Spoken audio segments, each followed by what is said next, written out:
మానవ శరీరం వెలుపల లోపల అనేక రకాల సూక్ష్మ క్రిములు ఉంటాయి. అందులో కొన్ని హాని చేసినా మరికొన్ని మనకు మేలు చేసే స్నేహితుల్లాంటివే. అలాంటి కోవకి చెందినవే గట్ బ్యాక్టీరియం అంటే పేగుల్లో ఉండే మైక్రోబియం. ఆహారాన్ని అరిగేలా చేయటంలో, పోషకాలు ఉత్పత్తి చేయటంలో, రోగ నిరోధక శక్తి పెంపొందించడం వంటి క్రియల్లో దీనిది అత్యంత కీలక పాత్ర. ఇటీవలి కాలంలో ఆహారంలో మార్పులు, కెమికల్స్ వెరసి గట్ మైక్రోబియం దెబ్బతింటోందని వైద్యులు ఆందోళన వ్యక్తం చేస్తున్నారు. ఈ నేపథ్యంలో గట్ మైక్రోబియంని ఎలా కాపాడుకోవాలి అనే అంశాలపై పరిశోధన చేస్తున్న డాక్టర్ చంద్రశేఖర్తో ప్రత్యేక ముఖాముఖి. ఆహారమే ఆరోగ్యం, అయితే అదే ఆహారమే ఎన్నో రకాల అనారోగ్యాలను ఇస్తుందనేది చాలా కాలం నుంచి జరుగుతున్నటువంటి చర్చే. మరి ముఖ్యంగా గట్ బ్యాక్టీరియంకి సంబంధించి ఎంతో రీసెర్చ్ జరుగుతుంది. ఇక ఈ విషయానికి సంబంధించి ఆటిజం ఉన్నటువంటి చిన్నారుల్లో గట్ బ్యాక్టీరియాని ఇంప్రూవ్ చేయడానికి మనకున్నటువంటి పరిస్థితులు ఏంటి అనే దానిపైన రీసెర్చ్ చేస్తున్నారు డాక్టర్ చంద్రశేఖర్ గారు. ప్రస్తుతం ఆయన మనతో ఉన్నారు. అసలు ఆయన అడుగుదాం అనేది. నమస్తే sir, first of all congratulations, ఒక డిఫరెంట్ సబ్జెక్ట్ని తీసుకున్నారు. సో ఆటిజం బేబీస్లో ఈ గట్ బ్యాక్టీరియం అసలు ఎలాంటి రోల్ ప్లే చేస్తుంది? ఓకే, థ్యాంక్ యూ అండి. గట్ బ్యాక్టీరియం అనేది మన ఓవరాల్ హెల్త్కి అంటే స్టార్టింగ్ ఫ్రమ్ ది డెవలప్మెంట్ అంటే బేబీ డెవలప్మెంట్, ఇది మనం జైగోట్ ఫామ్ అయినప్పటి నుండి బేబీ ఇంప్లాంటేషన్ దగ్గర నుండి pregnancy maintenance, entire embryo development, baby డెవలప్మెంట్లో కూడా గట్ బ్యాక్టీరియా రోల్ ఉంది. అండ్ దాని తర్వాత మన ఎంటైర్ లైఫ్ స్పాన్లో మనం ఓవరాల్ హెల్త్ అంతా కూడా గట్ బ్యాక్టీరియాకి లింక్ ఉంది. మనకి ఈ రోజుల్లో 1950-60 ఎప్పుడైతే ఇండస్ట్రియల్ రెవల్యూషన్, గ్రీన్ రెవల్యూషన్ ఇవన్నీ రాకముందు మనకి ముఖ్యంగా ఉన్న సమస్యలు వచ్చేసి పాలిట్రామా కావచ్చు, లేకపోతే ఇన్ఫెక్షన్స్ కావచ్చు. కానీ క్రానిక్ ఇల్నెసెస్ అనేది చాలా తక్కువ. మీరు లాస్ట్ 6-7 డికేడ్స్ ఎప్పుడైతే ఈ మ్యాన్మేడ్ కెమికల్స్ మన దైనందిన జీవితంలోకి వచ్చాయో అప్పటి నుండే మనకి ప్రాబ్లం స్టార్ట్ అయింది. లేదు అంటే మనకి ఎవల్యూషన్లో ఈ గట్ బ్యాక్టీరియా అనేది అందరికీ నార్మల్గా వస్తుంది. ఎప్పుడైతే మనం అది పోగొట్టుకుంటామో కెమికల్స్, ఎప్పుడైతే మనకి స్ట్రాంగ్ కెమికల్స్ మాత్రమే ఈ గట్ బ్యాక్టీరియాని కిల్ చేయగలుగుతుంది. ఎందుకంటే అది ఒకవేళ మనం దాన్ని కిల్ చేయడానికి ట్రై చేసినా it will try to replenish it self. కానీ స్ట్రాంగ్ కెమికల్స్ మాత్రమే వాటిని కిల్ చేయగలుగుతాయి. అండ్ దాని తర్వాత లెవెల్లో యాంటీబయాటిక్స్, ఇర్రేషనల్గా యాంటీబయాటిక్ యూసేజ్ కానీ, ఎక్కువ కెమికల్స్ యూజ్ చేయడం కానీ ఈ గట్ బ్యాక్టీరియా పోతుంది అనమాట. సో మనం తీసుకుంటున్న ఫుడ్స్లో చాలా రకరకాల కెమికల్స్ ఉంటున్నాయి. అవన్నీ మన బాడీలో స్టోర్ అవుతాయి. మన ప్రెగ్నెన్సీ టైంలో గర్భస్థ శిశువులోకి కెమికల్స్ అన్నీ వెళ్తాయి. సో ఈ కెమికల్స్ ఎప్పుడైతే బేబీ బ్రెయిన్లోకి వెళ్తాయో సో అప్పుడు మనకి ఆ బేబీ బ్రెయిన్ సెల్స్లో ఉన్న జీన్స్తోని ప్లే చేస్తాయి. సో అట్లా మనకి వీ డెవలప్ ది ఆటిజం.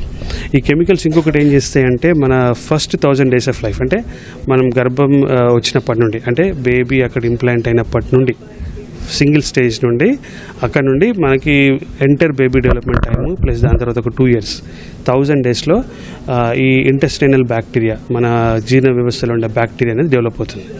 ఈ బ్యాక్టీరియా ఒకవేళ ఆ టైంలో కనుక ఆ శిశువు లోపల చాలా కెమికల్స్ కనుక ఉన్నట్టయితే ఈ బ్యాక్టీరియా సరిగ్గా డెవలప్ కాకపోతే ఇది వాళ్ళకి రకరకాల సమస్యలు తీసుకొస్తుంది. ఈ డెవలప్మెంట్ ఇష్యూే కాకుండా ఆ బ్రెయిన్ పర్ఫార్మెన్స్ కానీ, ఆ బ్రెయిన్ కెమికల్ బ్యాలెన్స్ కానీ, అదర్ ఆర్గాన్స్లో కెమికల్ బ్యాలెన్స్ కానీ, ఇన్ఫ్లమేటరీ ప్యాటర్న్స్ కానీ, వీటన్నీ గట్ బ్యాక్టీరియా రిలేటెడ్ అనమాట. గట్ బ్యాక్టీరియా సరిగా లేకపోతే కనుక వాళ్ళు రిగ్రెషన్కి ఈజీగా వస్తారు. అండ్ వాళ్ళు షుగర్ ఎక్కువ తిన్న హైపర్ అయిపోవడము, లేకపోతే యాంటీబయాటిక్స్ తీసుకుంటే కూడా హైపర్ అయిపోవడము.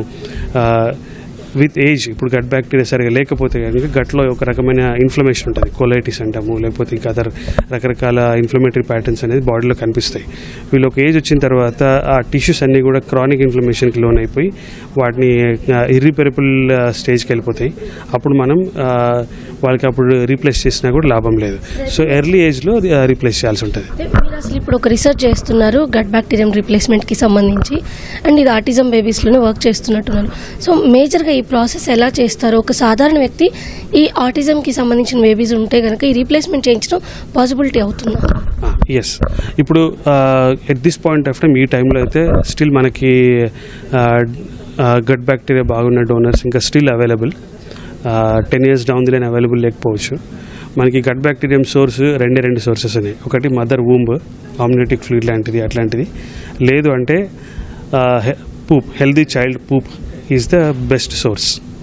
సో కాబట్టి అదే సోర్స్ నుండే మనము ఆ గట్ బ్యాక్టీరియాని ప్రొక్యూర్ చేసేసి ఎనిమా రూపంలో ఇవ్వచ్చు. సో ఇది ఈవెన్ పేరెంట్స్ కూడా వాళ్ళే చేసుకోవచ్చు. అండ్ ఈవెన్ కొంత సైంటిఫిక్ నాలెడ్జ్ ఉన్న డాక్టర్స్ పర్యవేక్షణలో వాళ్ళు ఒకవేళ proper donor screening, treatment methodology అంతా కూడా నేర్చుకుంటే పేరెంట్స్ చేసుకోవచ్చు. అండ్ ఈవెన్ మన నర్సెస్ కానీ ఇంకెవరైనా మనకి ఎవరైనా పారామెడికల్ స్టాఫ్ కూడా ఎనిమాస్ ఇవ్వడం రాగలిగితే కనుక చేసుకోవచ్చు. ఆటిజంకే కాదు, చాలా రకాల సమస్యలు, ఇన్ఫ్లమేటరీ బౌల్ డిసీజ్ కావచ్చు, ఇన్ఫ్లమేటరీ ఇరిటబుల్ బౌల్ సిండ్రోమ్ కావచ్చు, న్యూరోడిజనరేటివ్ డిజార్డర్స్ కావచ్చు, సైకియాట్రిక్ డిజార్డర్స్ కావచ్చు, క్యాన్సర్స్ కావచ్చు, ఇవన్నిట్లో కూడా ఈ గట్ బ్యాక్టీరియాకి రోల్ ఉంది. ఇవన్నిట్లో కూడా ఇట్ హెల్ప్స్. ఇది సాధారణ వ్యక్తులకు కూడా ఈ గట్ బ్యాక్టీరియం రీప్లేస్మెంట్ ఏదైతే మీరు చెప్తున్నారో అది చేయడానికి ఉండదు, ఓన్లీ ఆటిజం పిల్లల్లోనే ఇది చేస్తున్నారా? సెకండ్ థింగ్, మీరు అసలు ఇప్పటి వరకు ఎంతమంది పైన ఈ రీసెర్చ్ చేయడం జరిగింది, దీనికి ఉన్నటువంటి అనుమతులు ఏంటి? సో గట్ బ్యాక్టీరియం రీప్లేస్మెంట్ అనేది మీకు సింపుల్ ఒక లాజిక్ చెప్తాను. మీకు ఐరన్ B12 తక్కువైతే ఐరన్ B12 తీసుకుంటారు. గట్ బ్యాక్టీరియా అనేది మీకు మీ బాడీ ఓవరాల్ ఫంక్షన్స్కి ఎసెన్షియల్, అది పోతే తీసుకుంటారు. సో అది బీట్ ఎనీ కండిషన్, ఒకవేళ గట్ బ్యాక్టీరియా కనుక పోయింది అంటే యూ కెన్ టేక్ ఇట్. అది రీసెర్చ్ నేను ఒక్కడనే కాదు చేస్తుంది, ఇది నా ఓన్ ఇన్నోవేషన్ కూడా ఏం కాదు. ఇది the whole world is speaking now. చాలా ఎంటైర్ సైంటిఫిక్ కమ్యూనిటీ ఎవరైతే హెల్త్ కేర్ సిస్టంలో ఉన్నారో వాళ్ళంతా కూడా now they are shifting towards this multiomics approach అని కూడా అంటాం దీన్ని. గట్ బ్యాక్టీరియా అండ్ మన కెమికల్స్ అండ్ దాని ఇంపాక్ట్ అండ్ ఎపిజెనెటిక్స్ దీన్ని స్టడీ చేస్తూ ఉన్నారు ప్రతి చోట కూడా. సో ఇది నెక్స్ట్ లెవెల్. ఇప్పుడు మనకి నెక్స్ట్ 20-30 yearsలో ఎంటైర్ హెల్త్ కేర్ ఇండస్ట్రీ కూడా చేంజ్ అయ్యే అవకాశం ఉంది. ఇదంతా కూడా మనకి మాలిక్యులర్ పాత్వేస్ వరకు కూడా మనం టెస్ట్ చేసి చేయొచ్చు అనమాట ఫ్యూచర్లో. నేను ఇండివిజువల్గా ఒక సాధారణ వ్యక్తిగా నా గట్ బ్యాక్టీరియాని నేను పెంచుకోవాలి అనుకుంటే ఒక వ్యక్తి ఏం ఫాలో అవ్వాలి? అసలు ఒక కామన్ మ్యాన్ తన ఇంట్లో వాడే వస్తువులు ఎలాంటి మార్పు తెచ్చుకోవాలి, ఆహార పద్ధతులు ఎలాంటి మార్పు తెచ్చుకోవాలి? సో మనం next level of health care ఎట్లా ఉంటుందంటే, మనం ఇంతకుముందంతా కూడా మనం హెల్త్ ఇష్యూస్ రాకుండా ఉండాలంటే మల్టీవిటమిన్ టాబ్లెట్స్ ఇట్లాంటివన్నీ తీసుకునే వాళ్ళం. ఈ రోజుల్లో మనం ఈవెన్ సెడెంటరీ లైఫ్ స్టైల్ లేకుండా మనం వాకింగ్ చేస్తున్నా, పరిగెడుతున్నా, ఇవన్నీ చేస్తున్నా కూడా స్టిల్ మనం హార్ట్ అటాక్స్ లాంటివి చూస్తున్నాం. వీటన్నిటికీ మూల కారణం ఏంటంటే కెమికల్స్ కూడా ఏంటంటే మన ఫుడ్లో ఉండే కెమికల్స్ ఎక్కువ, అండ్ మనం యూజ్ చేసే యూటెన్సిల్స్.